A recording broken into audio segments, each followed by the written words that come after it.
नमस्कार, आपण पाहत आहात कल्याण बुलेटिन। आता त्या कब्रस्तानच्या संदर्भात आता जस्ट मी टेंगले साहेबांशी बोललो आणि त्यांना सांगितलं, कारण मागच्या वेळेस जेव्हा मी आलो होतो तेव्हा प्रॉब्लेम असा होता का बीपीटीनं मला वाटतं ते बीपीटी कडून एक 9 करोडची मागणी, बीपीटीने 9 करोडचा व्हॅल्यू केला होता त्या जागेचा। तर मग त्याच्यात परत मला टेंगले साहेबांनी सांगितलं मामा एवढं बसत नाही, मग रेडी रेटनुसार त्याचे काहीतरी 3 करोड रुपये समथिंग बसतात। मग आता त्यांनी त्यांच्याकडून 3 करोडचे समथिंगचे पत्र हे बीपीटीला दिलेलं आहे, बरोबर। आणि ते बीपीटीच्या अधिकाऱ्यांकडून जेव्हा इकडे येईल तेव्हा महानगरपालिका 3 करोड रुपये भरायला तयार आहे। त्याच्यामुळे असं वाटतं आता का तो विषय लवकरात लवकर सुटेल।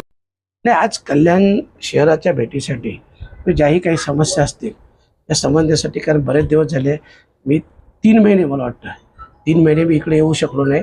कार्यक्रमानिमित्त येतो परंतु लोकांना भेटण्यासाठी येऊ शकलो नाही आणि म्हणून आज लोकांना भेटण्यासाठी आलेलो आहे। प्रत्येकाची ज्या काही विषय असतील ते समजून घेऊन आणि इथून 3 वर्षाच्या नंतर मी महानगरपालिकेत देखील जाणार आहे। म्हणजे महानगरपालिका संबंधित ज्यांची कामं असतील त्यांना महानगरपालिकेत सुद्धा बोललेलं आहे 3च्या नंतर।